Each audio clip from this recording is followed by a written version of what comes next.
En este tercer vídeo sobre el reinado de los reyes católicos vamos a abordar la política del llamado máximo religioso o también denominada de la unidad religiosa.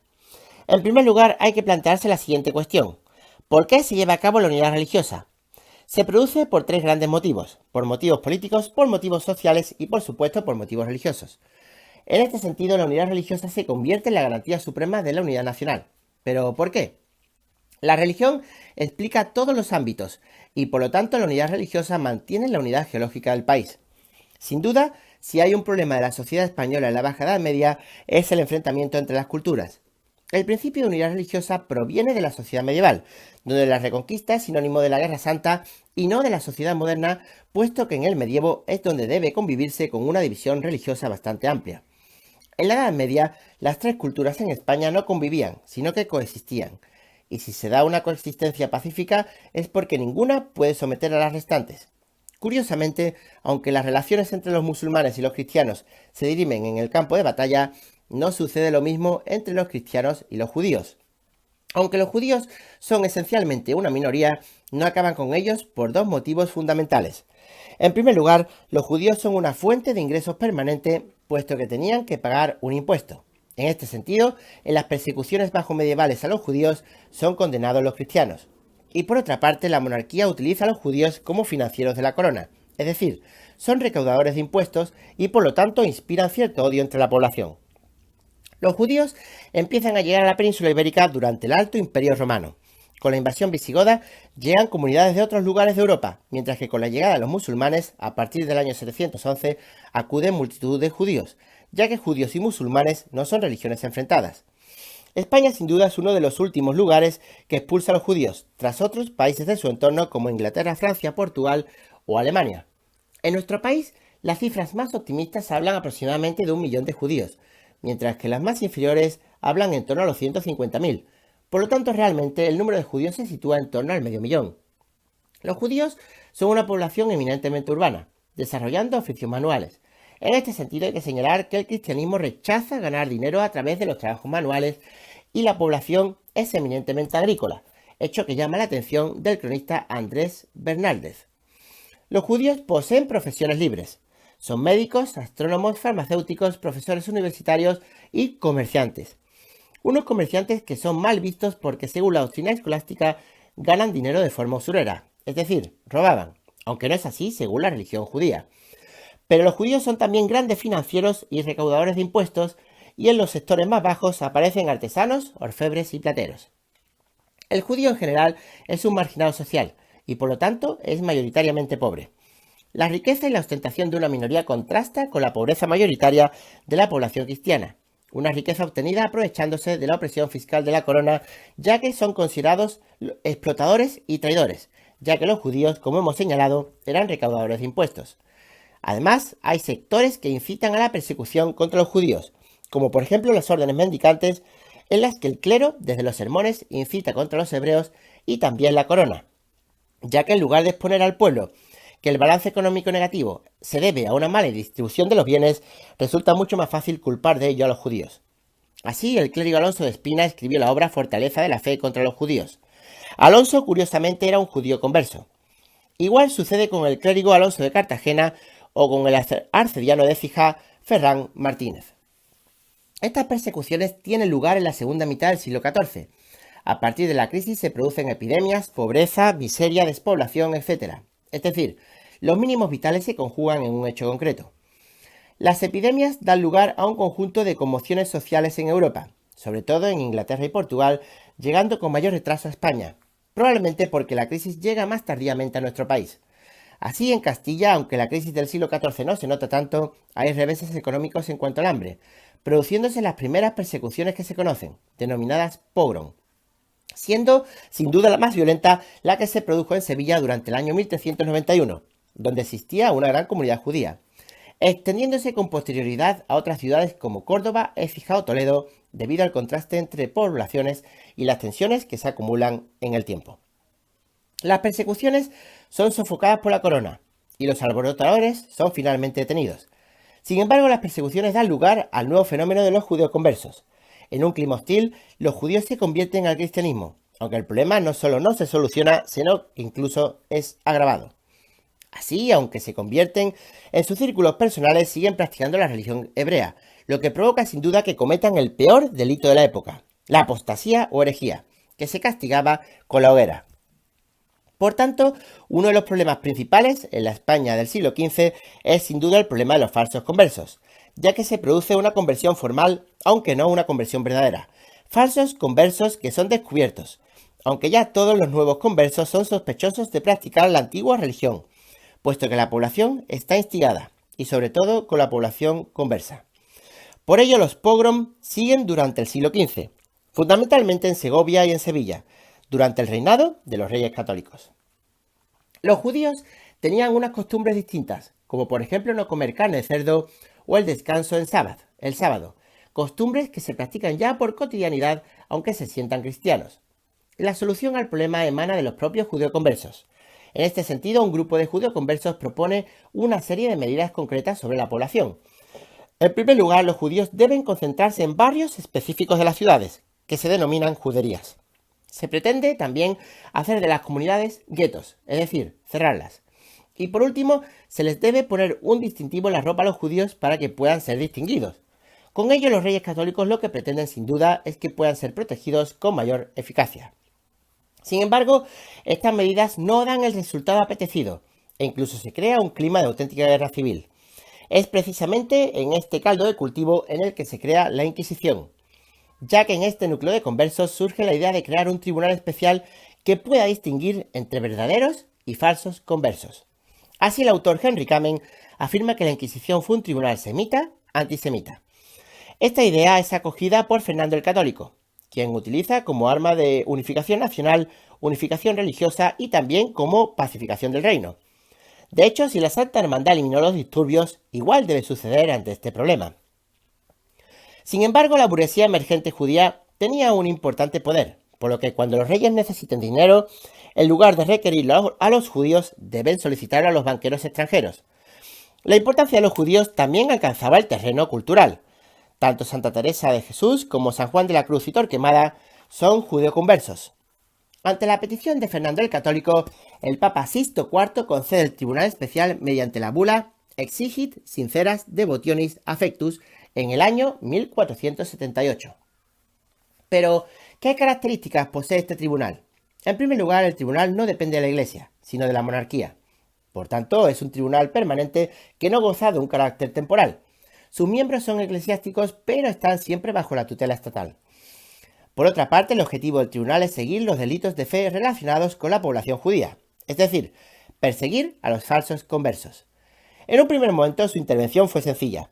La Inquisición se le encarga a los dominicos, quienes deben preservar la pureza de la fe, siendo inquisidores de a pie que van a las ciudades y publican un edicto en el que se invita a la autodelatación, ya que si se arrepentía del delito de apostasía, solo se daba un castigo, o también se invita a la delatación de los culpables por parte de los ciudadanos. Así, el problema es que muchos judíos no querían abandonar su antigua religión. Hay personas que se autodelatan, aunque también empiezan los odios, las rencillas y las insidias, puesto que el aspecto más terrible es que los delatores quedaban siempre en secreto. En los primeros años perecen en la hoguera aproximadamente unas 4.000 personas y se comienza a solucionar el problema, aunque a base de hoguera. Sin embargo, antes de que el delatado se queme, se le estrangula con el fin de hacerle sufrir menos. Además, si el tribunal encuentra indicios de culpabilidad y el individuo no confiesa, se produce finalmente la tortura. Así, la institución de la Inquisición es muy popular, ya que vela por la seguridad de la fe y de la religión cristiana. De esta forma se comienzan a situar tribunales permanentes en las ciudades. El primero de ellos se sitúa en Sevilla. En primer lugar, se alojó en el convento de San Pablo, aunque posteriormente se estableció en el castillo de San Jorge, en Triana, aunque los individuos en la capital hispalense eran quemados en la plaza pública, es decir, en la plaza de San Francisco. Tras solucionar el problema, la Inquisición se encarga de controlar a la comunidad cristiana vieja, la pureza de fe y todo lo que pueda perturbar a la religión. De hecho, persigue a los místicos, a los alumbrados, a los homosexuales, controla la circulación de libros, etc. Y ya en el siglo XVII persigue también a los cristianos judaizantes portugueses, a lo que hay que unir que durante el siglo XVIII llegó a perseguir a los masones. Por tanto, la Inquisición es la primera institución típica de un Estado moderno. ¿Pero qué características posee la Inquisición? En primer lugar, a la persona declarada culpable se le confiscaban sus bienes y normalmente cualquier persona llevada a juicio no sale indemne, lo que da lugar a algunas teorías económicas que afirman que se establece la Inquisición para obtener por parte de la corona los bienes de los judíos. Sin embargo, los judíos ricos conformaban un 5% de la población, y además el tribunal actúa sobre una población eminentemente pobre.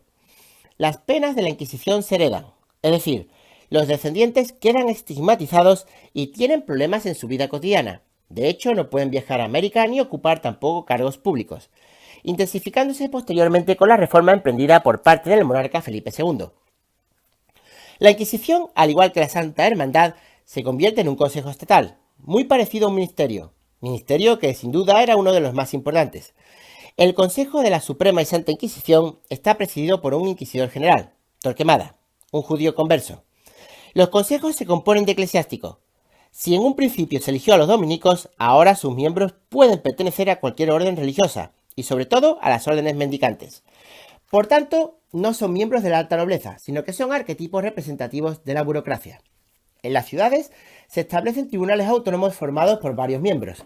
Así, se incluyen 2 inquisidores, que son jueces, también un asesor, que es experto en derecho canónico, un fiscal, que es el acusador público, y por supuesto personal subalterno, como escribanos, porteros o alguaciles. Además, el Santo Oficio cuenta con una serie de colaboradores voluntarios que reciben el nombre de familiares de la Inquisición, quienes deciden colaborar voluntaria y gratuitamente y están atentos a que no se den conductas punitivas en la sociedad. La Inquisición está dedicada en pro de la unificación nacional y a la centralización de poderes. De hecho, es la única institución nacional en toda la Edad Moderna. La Inquisición también se estableció en Aragón, Cataluña y Valencia.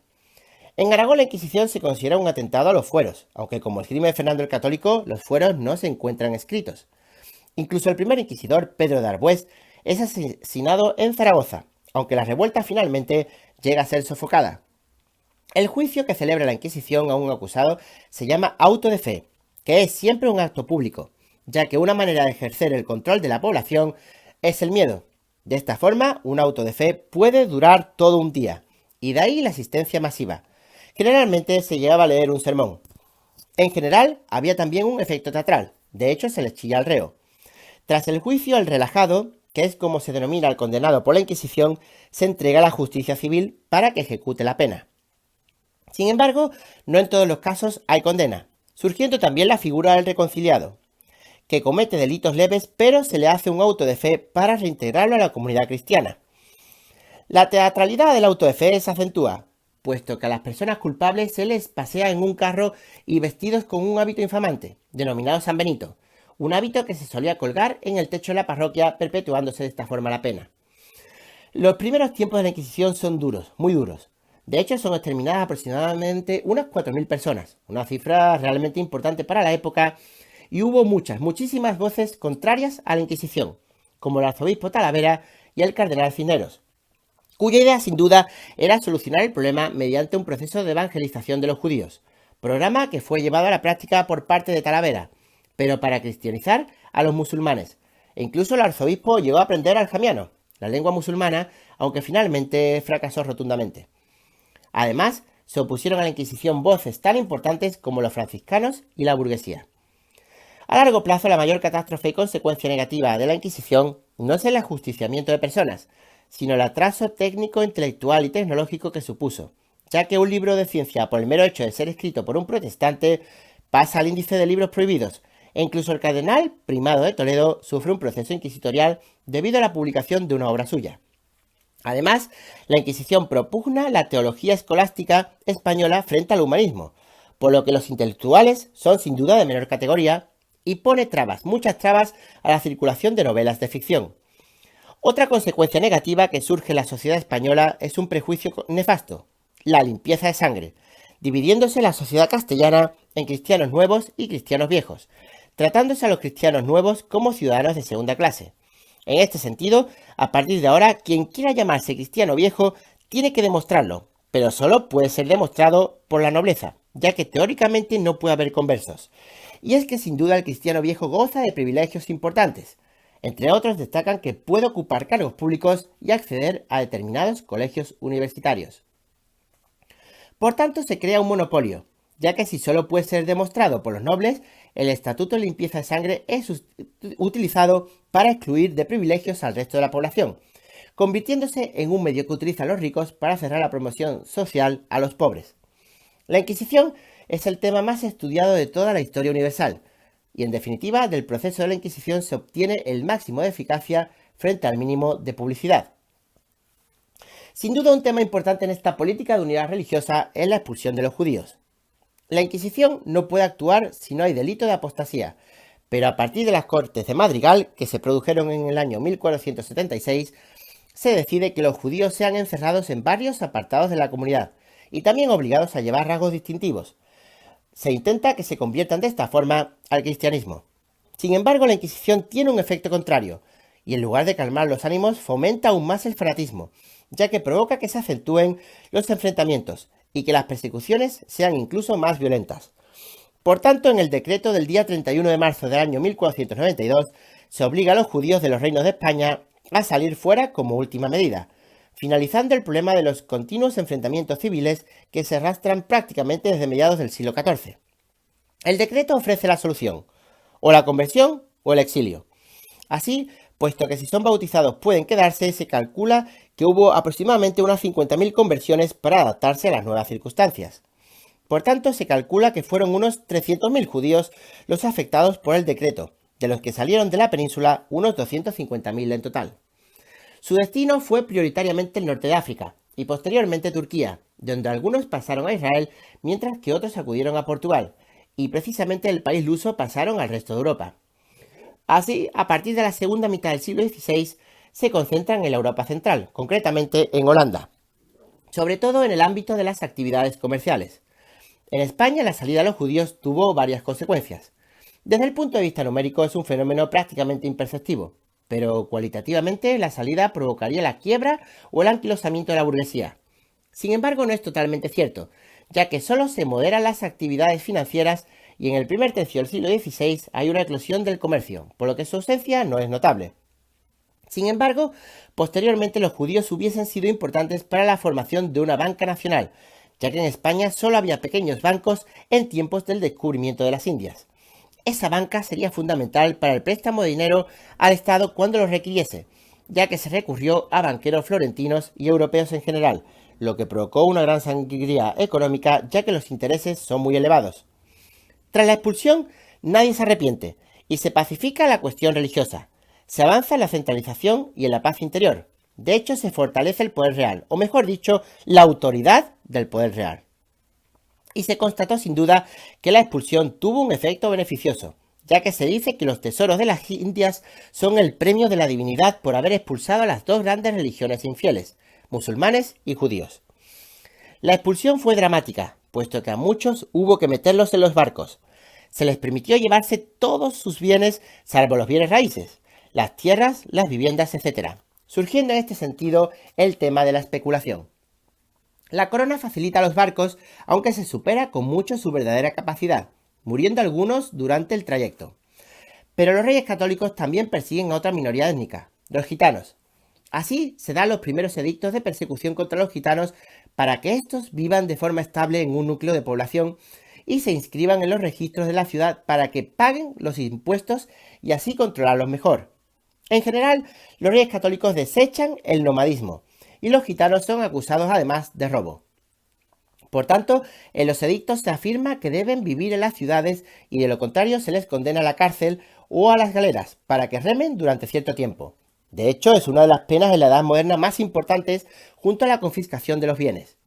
Los gitanos tenían una religión cristiana, aunque conservaban también las tradiciones y prácticas esotéricas propias de sus costumbres de vida, unas prácticas sincréticas propias de su vida independiente, donde destacan los salmos y los sortilegios.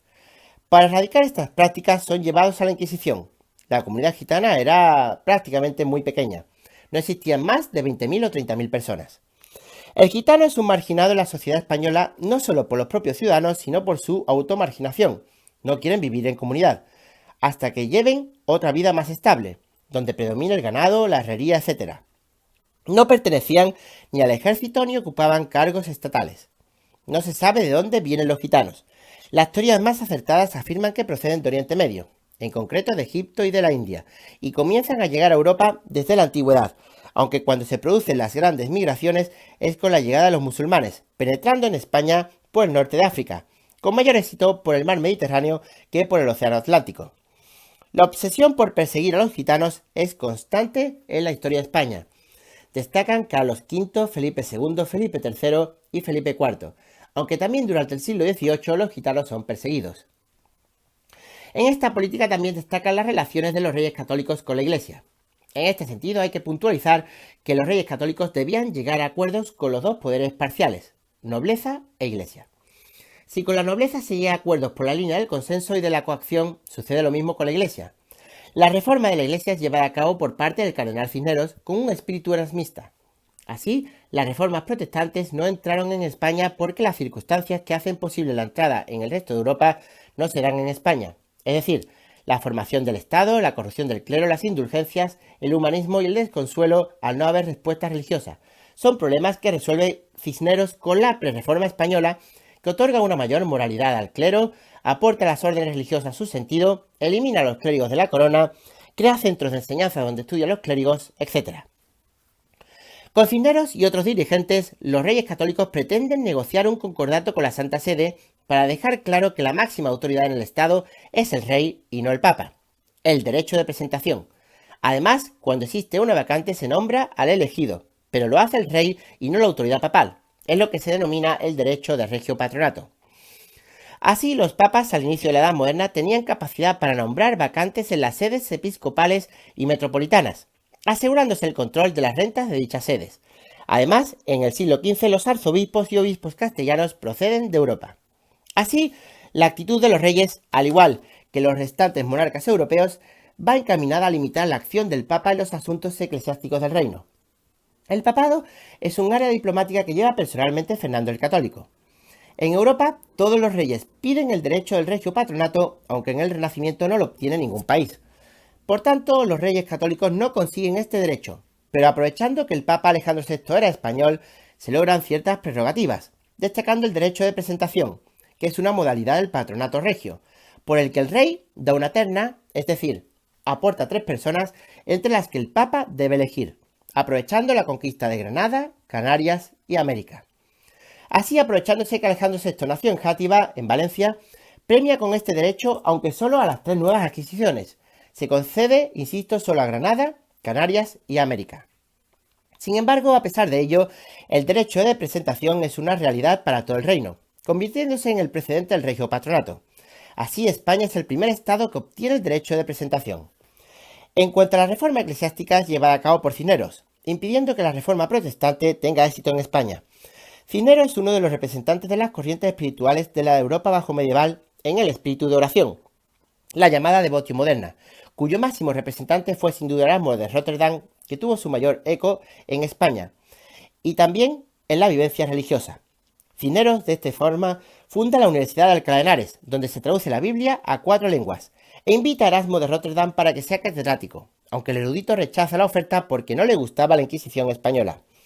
La política cultural de apoyo del humanismo erasmista se encamina a elevar la moralidad del clero, al servicio de la monarquía y no del Papa. Es lo que se denomina la política de las 2 espadas procedente de la época de las investiduras. Así se inicia la reforma religiosa, que posee varias características. En cuanto a los obispos, Cisneros decide que a partir de este momento solo se nombren obispos españoles y no extranjeros con el fin de poder controlar las rentas eclesiásticas. Además, no se nombran obispos de la alta nobleza que controlaban las rentas por intereses económicos, políticos y en general familiares.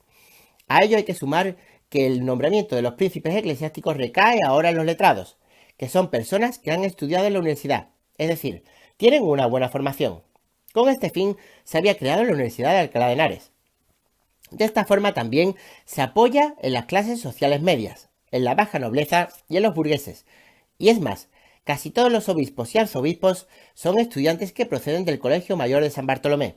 Además, predominan también obispos y arzobispos que proceden de órdenes religiosas, como por ejemplo los agustinos y los franciscanos, que se distinguen en los estudios filológicos. Cisneros lleva a cabo también una profunda reorganización y reestructuración de las órdenes mendicantes, una política que concierne no solo a la jerarquía eclesiástica, sino también al clero en general, ya que el problema procede del bajo clero, sobre todo en cuanto a corrupción, simonía, falta de residencia, clérigos con concubinas, etc. Y también de los denominados clérigos de corona, que proceden del estado llano y gozan de privilegios del estamento eclesiástico, ordenándose en órdenes menores que no facultan ni para la cura de almas ni incluso para oficiar misa. Recibían solo nociones de latín y muchos acceden solo por los privilegios.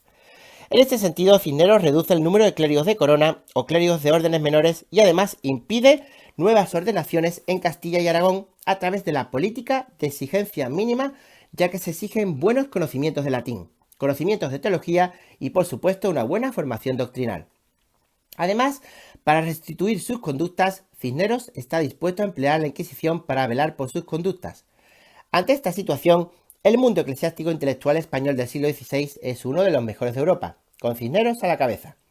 Por otro lado, el problema más importante que afecta a todos los monarcas es sin duda la convivencia de dos jurisdicciones: el derecho civil, que procede del Código Justinianeo adaptado a cada país, y el derecho eclesiástico o canónico, que son los cánones o decretos promulgados por el Papa desde tiempos de Graciano, formando ambos el derecho común. Así, el problema surge al tener la Iglesia una jurisdicción y el Estado otra distinta, lo que implica que todos los delitos que competen a la población eclesiástica sean juzgados por la jurisdicción eclesiástica. Por ejemplo, cuando un delincuente se refugia en las iglesias no puede ser perseguido por la justicia civil.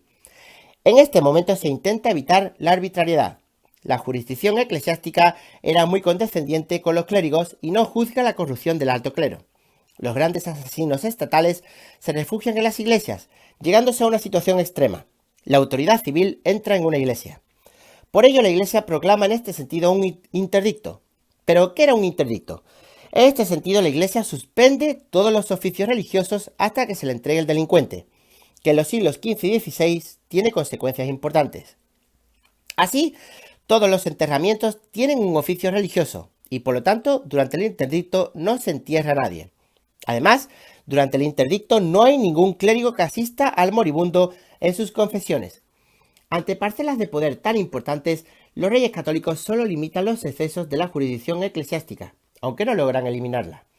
Por último, en cuanto a la reforma de las órdenes mendicantes, agustinos, dominicos y franciscanos, fundamentalmente, cuando llegan al trono Isabel y Fernando, están divididas en dos. Por una parte, las conventuales, que son frailes en la orden religiosa, aunque viven en el convento sin preocuparse de las órdenes religiosas, provocando la crítica de Erasmo de Róterdam. Y por otra parte, se hallan los observantes, un grupo que exige el cumplimiento de la regla a los conventuales. Cisneros excluye de todos los bienes a los conventuales, tenían grandes riquezas y se entregan a los observantes. A partir de ahí hay un programa de formación intelectual y moral de las órdenes religiosas, exigiéndose para ingresar conocimientos de latín. Además, los prelados ejercen la cátedra en facultades teológicas y cumplen las reglas. Sin embargo, no todo fue rectitud, aunque solo quedan casos aislados. En las órdenes religiosas, los reyes se apoyan en las clases medias, uno de los pilares básicos del nuevo Estado moderno.